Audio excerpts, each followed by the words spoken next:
Evangelho de Mateus, capítulo 15. Evangelho de Mateus, capítulo 15, a partir do versículo 21. A mulher cananeia, um exemplo de fé e perseverança.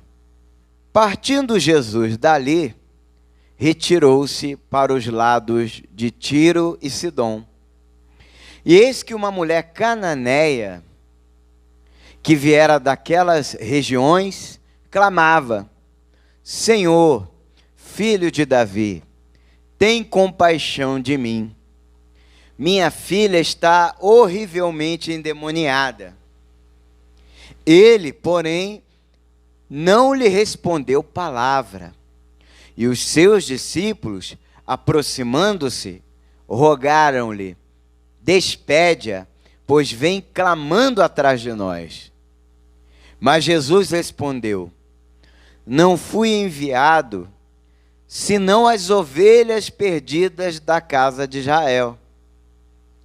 Ela, porém, veio e o adorou, dizendo: Senhor, socorre-me.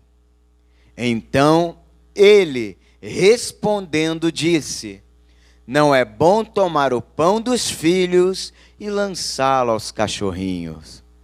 Ela, contudo, replicou: sim, Senhor, porém os cachorrinhos comem das migalhas que caem da mesa dos seus donos.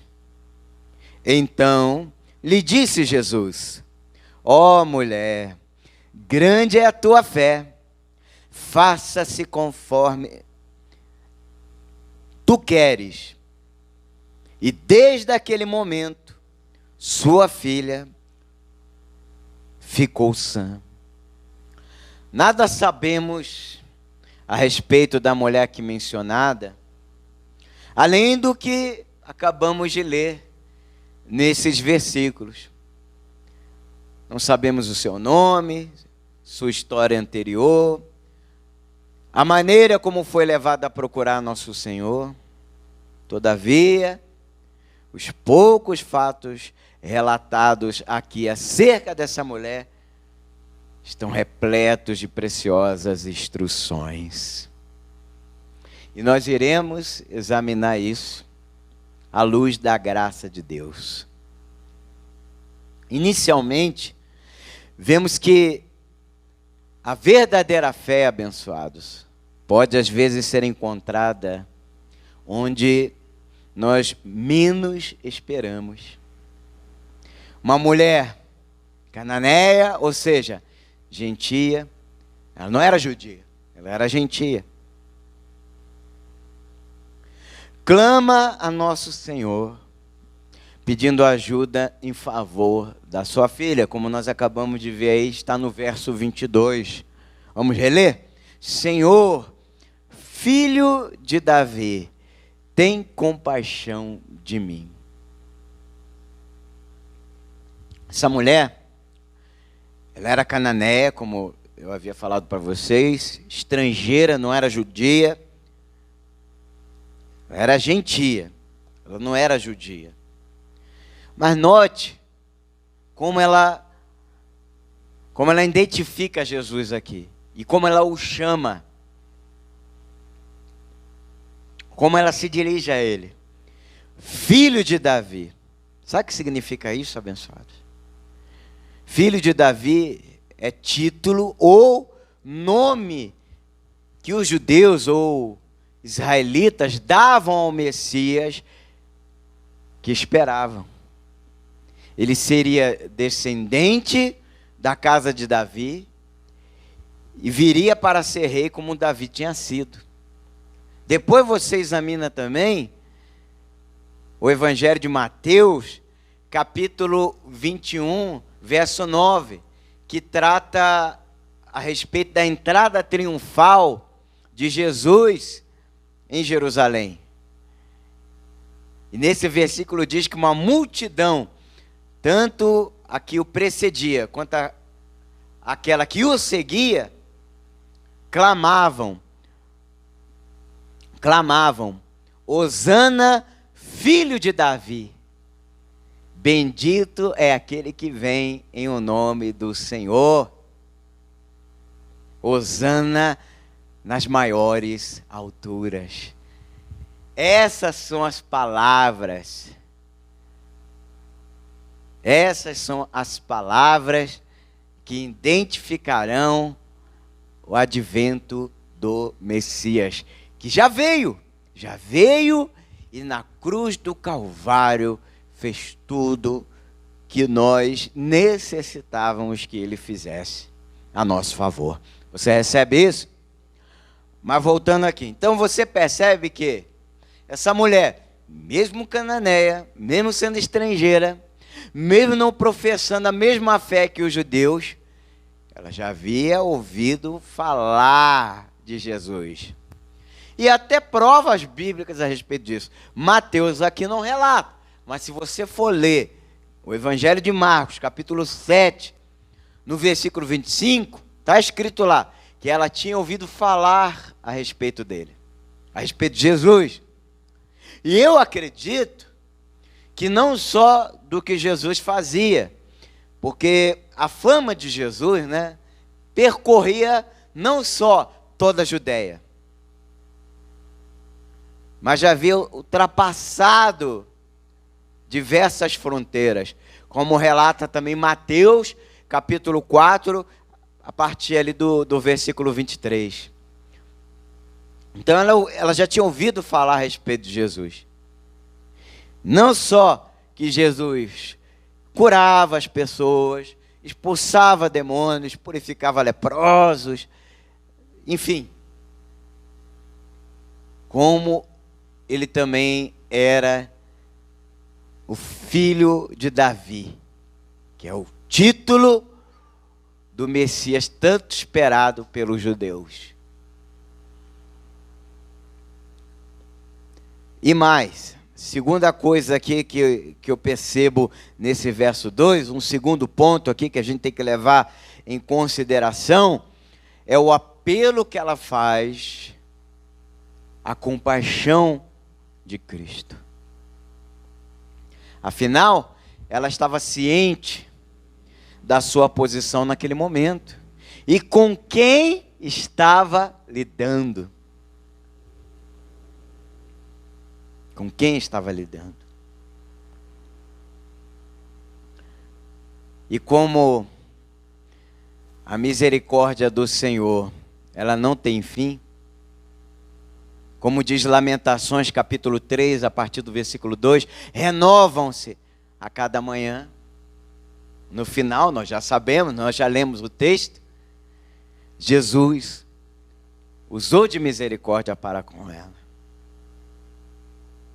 Usou de misericórdia para com essa mulher. Mas nós vamos analisar cada um dos processos abençoados. Em segundo lugar aí, vemos que a aflição às vezes demonstra ser o quê? Uma bênção.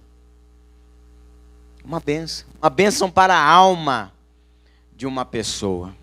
Ah, pastor, será? Eu sei que ninguém gosta de passar por problemas, e Deus sabe disso.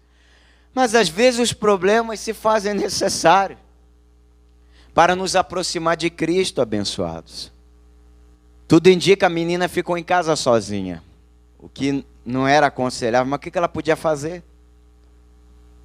Então, tudo me leva a crer que ela era viúva, ou mãe solteira, vai saber. Ela deixou a menina em casa sofrendo e foi atrás de ajuda, atrás de Jesus. Talvez não tinha condições de ir a um médico, mas por ela ter ouvido falar a respeito de Jesus, como relata, não aqui em Mateus, mas em Marcos, capítulo 7, verso 25, ela não pensou duas vezes, ela não mediu esforços. Ela foi até Jesus, buscando ajuda, apelando à sua compaixão, pois ela via sua filha querida ser afligida por um demônio. e sem poder fazer nada, sem poder ajudá-la. Mas essa tribulação serviu para conduzi-la a Jesus Cristo e ensiná-la a orar e a ver o milagre acontecer. É muito importante que você depois leia o que está escrito, abençoado. Você está aqui duas passagens.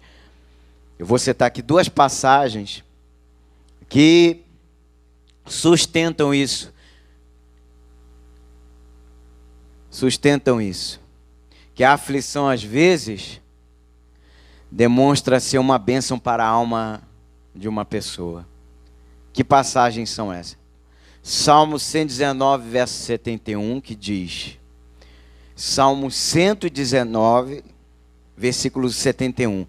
Foi bom que eu tivesse passado pela aflição, para que aprendesse os teus decretos. E outra passagem é Romanos, capítulo 8, verso 28. Todas as coisas cooperam para o bem daqueles que amam a Deus.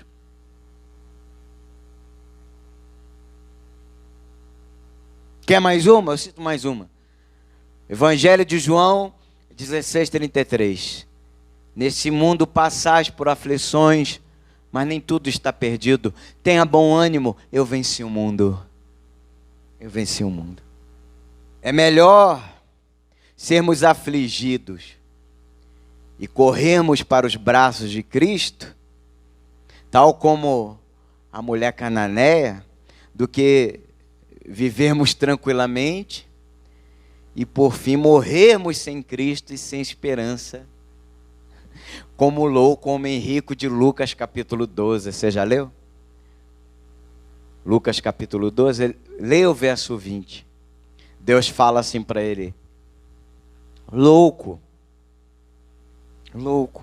essa noite pedirão a sua alma. Porque o homem rico, ele só vivia para uma coisa, para acumular riquezas. Ele fazia das riquezas o seu senhor. E Jesus, ele nos ensina que não devemos, ou melhor, jamais conseguiremos servir a dois senhores. Ou serviremos a Deus, ou as riquezas. Se servimos a Deus, seremos tão abençoados quanto essa mãe cananeia, ou o próprio Lázaro de Lucas 16. Agora, se fizermos das riquezas o nosso Senhor, seremos comparados a esse homem rico, que morreu e deixou tudo aí. Ou aquele rico da passagem O Rico e Lázaro, de Lucas 16. Terceira coisa. Às vezes, abençoado, Deus pode demorar um pouquinho para responder a nossa oração, como Ele fez aqui. Está aí no verso 23. Ele pode, às vezes, deixar-nos esperando por algum tempo, conforme fez com aquela mulher. Porém, jamais nos despedirá vazios. Lembra o que ele falou a princípio para ela? O que ele falou? Nada. Não é? Ela estava aos gritos clamando: Jesus, filho de Davi, tem misericórdia de mim, tem compaixão de mim. O que Jesus respondeu para ela? Nada. O que está escrito aí no verso 23. Ele, porém, não lhe respondeu palavra. Isso acontece, abençoado. Mas é para Deus ver até onde vai a sua fé. Como Deus queria ver até onde é a fé dessa mulher.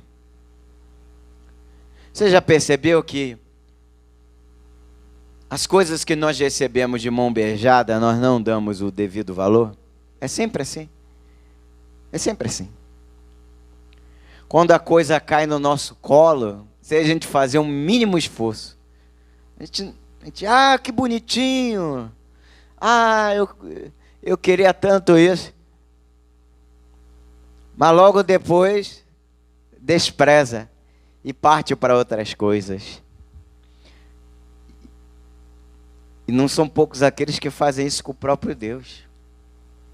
A pessoa chega na igreja, aí Deus, por ver a necessidade da pessoa ser socorrida imediatamente, Ele vai lá e pela misericórdia dele, a socorre, cura, liberta, transforma, porque Ele entende a necessidade urgente da pessoa e Ele não mede esforços para ampará-la.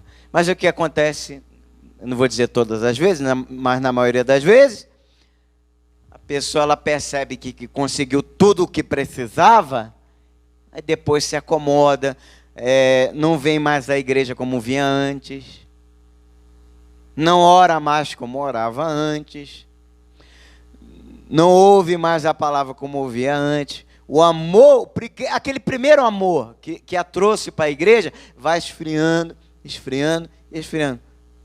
Aí chega uma hora que ela não aparece mais na igreja, não aparece mais na casa do Senhor. Porque não deu valor. Não deu valor às coisas de Deus. Não deu valor. Abençoados, nós precisamos entender os planos de Deus. E percebemos aqui que essa mulher, ela fez isso. A declaração que finalmente saiu dos lábios de Jesus tinha um tom desencorajador, não é verdade? O que ele fala aí no verso 24? Quando Jesus resolveu falar alguma coisa, o que ele disse não foi nada encorajador. Não fui enviado, senão as ovelhas perdidas da casa de Israel. Verso 24. Jesus aqui, ele não falou nenhuma mentira. Realmente, a primeira vinda de Jesus, abençoado, foi para Israel.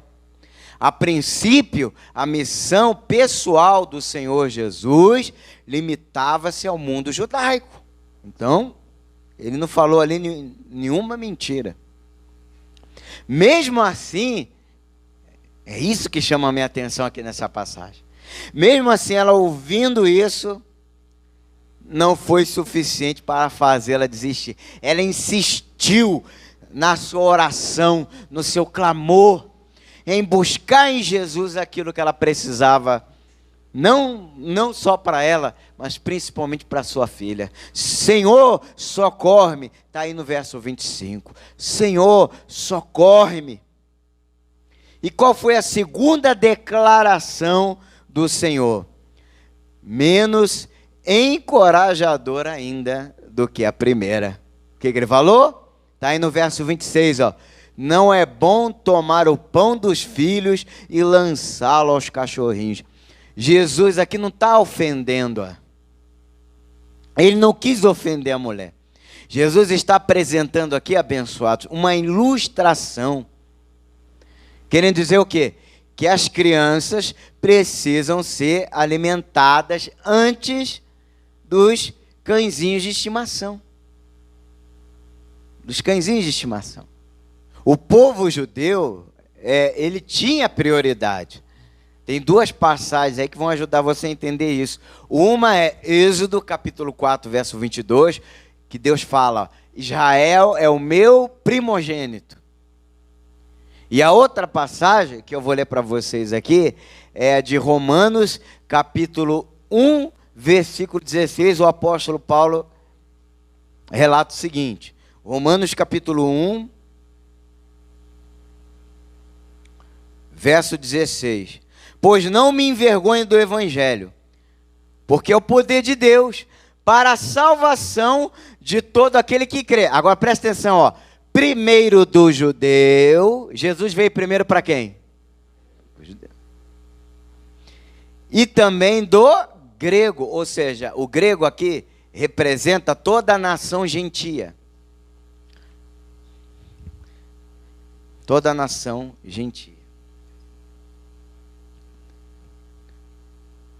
Agora você entende porque Jesus ele não quis atendê-la? É claro, para provar a fé dela e também porque ele veio primeiramente para os judeus. Primeiramente para os judeus. E embora tenha visto sua esperança sendo adiada, mais de uma vez, ela não permitiu que isso fizesse adoecer seu coração. Ela não desanimou. É como está escrito, isso me faz lembrar do que está escrito na segunda carta de Paulo aos Coríntios, capítulo 4, verso 16. Portanto, não desanimamos, porque ainda que o nosso homem exterior se corrompa, contudo, o nosso interior se renova de dia em dia. Então não perca as esperanças. Ela não perdeu. Essa mãe cananeia não perdeu. Ainda assim, a gente vê aí no verso 27, né? Ela faz um apelo para que algumas migalhas de misericórdia lhe sejam concedidas. Algumas migalhas de misericórdia. Está aí no versículo 27. Sim, Senhor. Porém, os cachorrinhos comem das migalhas que caem da mesa dos seus donos. Ela foi humilde, ela se humilhou. E o que diz Provérbios, capítulo 15, verso 33? A humildade precede a honra. Ela foi humilde. Ela não se ofendeu com aquilo que Jesus disse. Não, ela entendeu, respeitou. E mais, mais importante de tudo, ela não deixou que nada disso a fizesse desistir daquilo que ela veio buscar em Jesus. E aí eu cito uma outra passagem. Salmos 18, verso 27, que diz: Deus salva o povo humilde. Temos que ser humilde. Humilde para saber esperar o tempo de Deus. Humilde para compreendermos e aceitarmos a sua vontade. Humildes para nos sujeitarmos e obedecermos a Deus.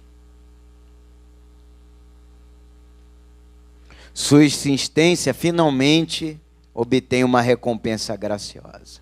Ela insistiu, ela teve fé, ela perseverou.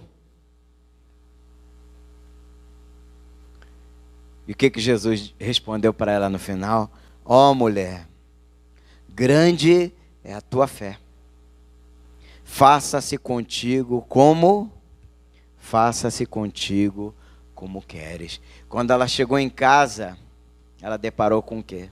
Com a filha dela livre daquela opressão demoníaca, completamente liberta, curada, transformada. E o que nós aprendemos aqui? Nós aprendemos a importância de prosseguirmos em oração sempre. Como essa mulher fez. Ela não olhou para os obstáculos. E olha que ela deparou com vários obstáculos. Imagine a preocupação que estava na cabeça daquela mulher. Ela teve que deixar a filha em casa sozinha e sair às pressas em busca de ajuda. Se coloque no lugar dessa mulher. Esse foi o primeiro obstáculo que ela teve que superar. Primeiro obstáculo. E o segundo, a sua etnia. Ela era cananeia, Jesus era o quê? Judeu. Os cananeus não se davam com os judeus. E depois, os outros obstáculos são o que nós acabamos de examinar aqui, um por um. Ela superou cada um deles e obteve a resposta. Imagine a alegria dessa mulher quando chegou em casa e viu a filha completamente sã. Então nós temos que seguir esse exemplo de fé, de perseverança, de oração, pedindo forças a Deus, para não desistirmos jamais. Jamais. Tem uma passagem em Lucas 18, verso 7, que se identifica muito com isso aqui, que é a passagem da parábola do juiz iníquo. Mas eu vou ler para vocês só o que está escrito no versículo 7. Lucas capítulo 18, versículo 7. Não fará Deus justiça aos seus escolhidos, que a Ele clamam dia e noite, embora pareça demorado em defendê-los?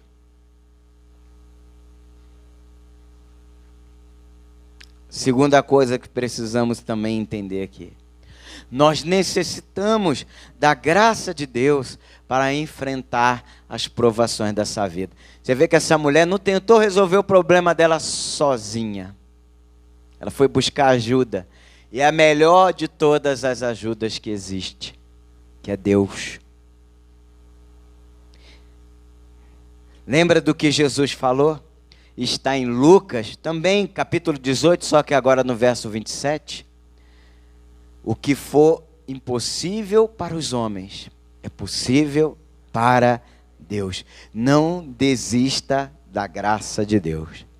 Ou como também o apóstolo Paulo nos ensina na segunda carta que ele escreveu aos Coríntios, capítulo 12, verso 9.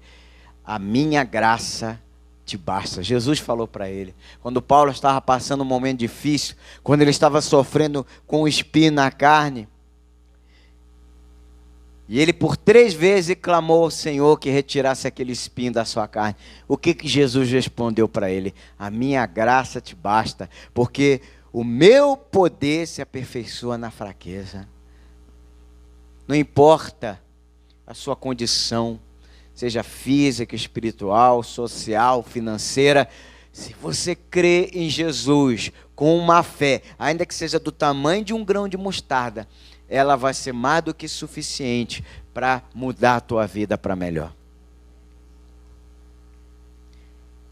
Terceiro e último, somente em Jesus e na sua palavra nós encontramos o consolo que necessitamos. Imagina, essa mulher estava desesperada, aflita,